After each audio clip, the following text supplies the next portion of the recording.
Chapter 9. Then Abimelech, the son of Jerubbaal, went to Shechem, to his mother's brothers, and spoke with them, and with all the family of the house of his mother's father, saying, Please speak in the hearing of all the men of Shechem. Which is better for you, that all 70 of the sons of Jerubbaal reign over you, or that one reign over you?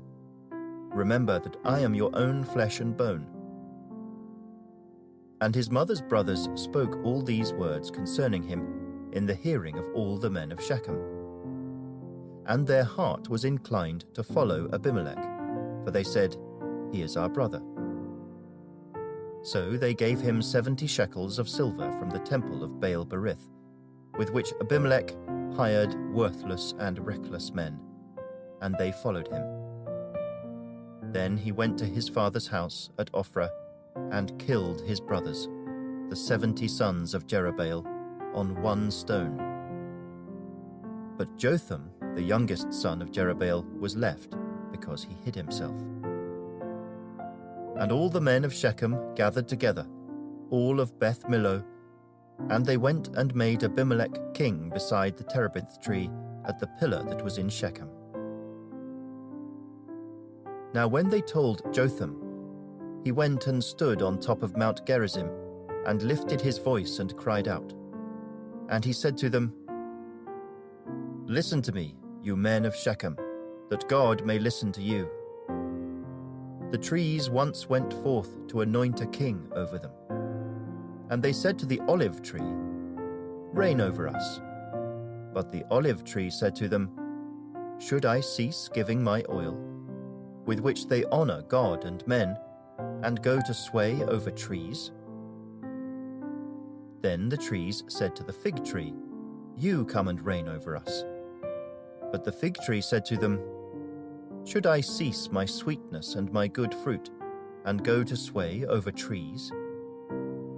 Then the trees said to the vine, You come and reign over us.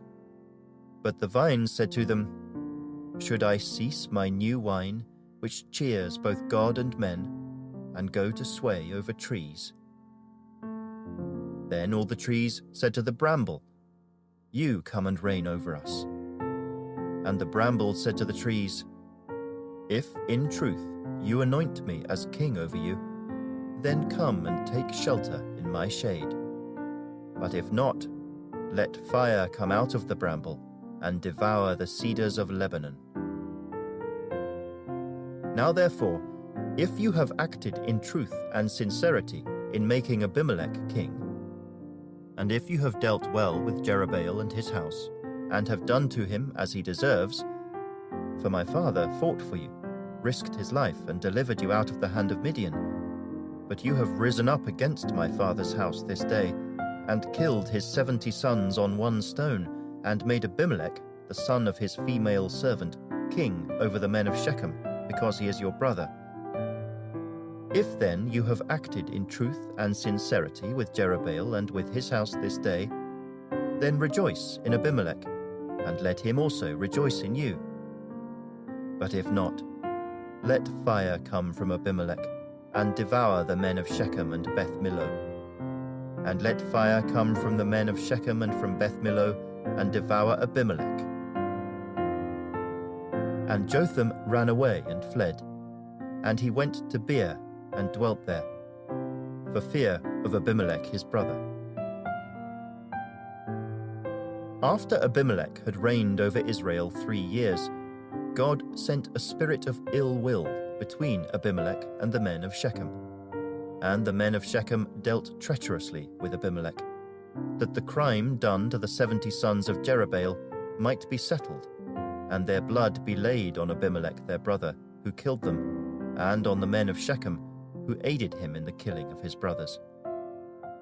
And the men of Shechem set men in ambush against him on the tops of the mountains, and they robbed all who passed by them along that way, and it was told Abimelech.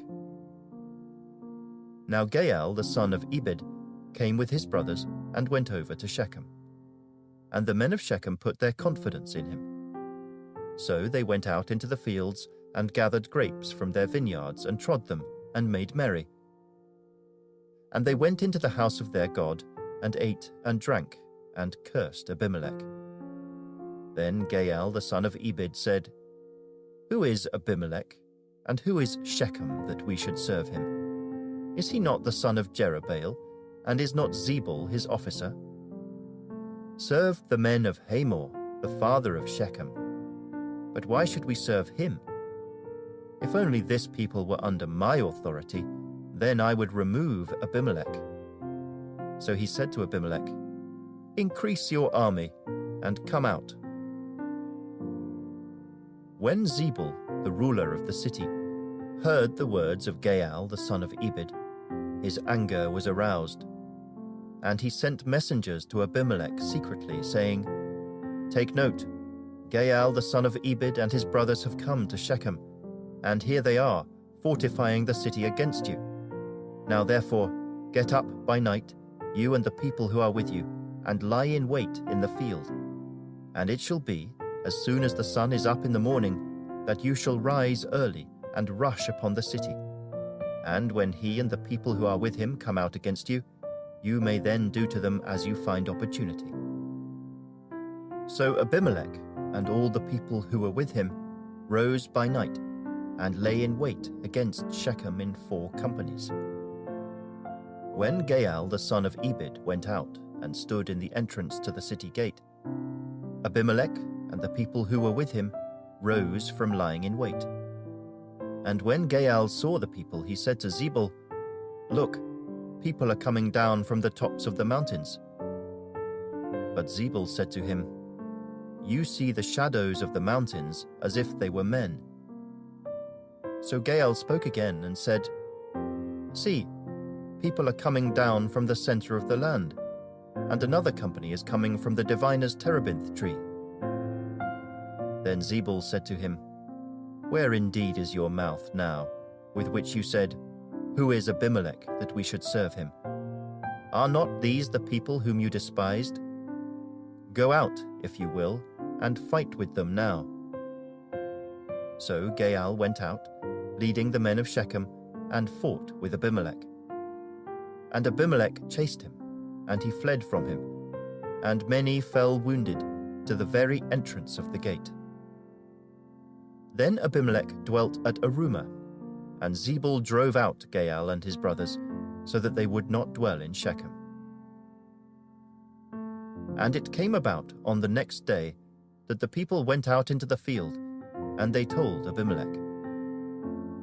So he took his people, divided them into 3 companies, and lay in wait in the field.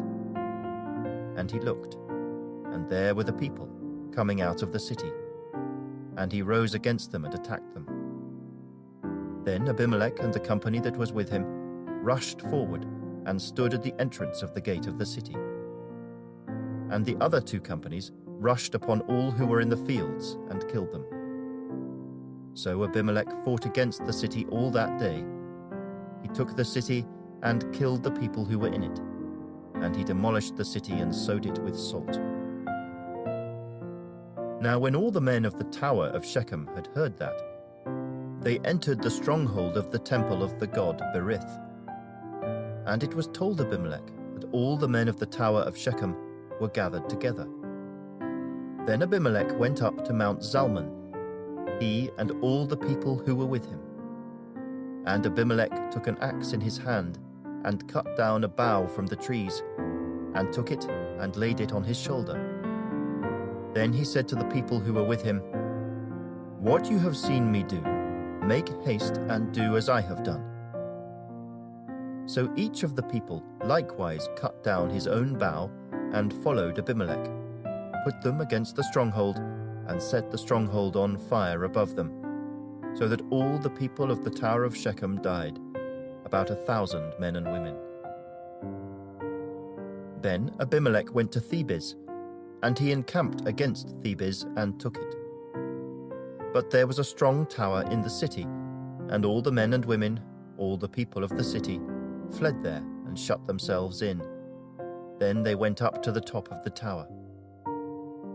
So Abimelech came as far as the tower and fought against it, and he drew near the door of the tower to burn it with fire. But a certain woman dropped an upper millstone on Abimelech's head and crushed his skull. Then he called quickly to the young man, his armor-bearer, and said to him, "Draw your sword and kill me, lest men say of me, 'A woman killed him.'" So his young man thrust him through, and he died. And when the men of Israel saw that Abimelech was dead, they departed, every man to his place. Thus God repaid the wickedness of Abimelech, which he had done to his father by killing his 70 brothers. And all the evil of the men of Shechem God returned on their own heads, and on them came the curse of Jotham the son of Jerubbaal.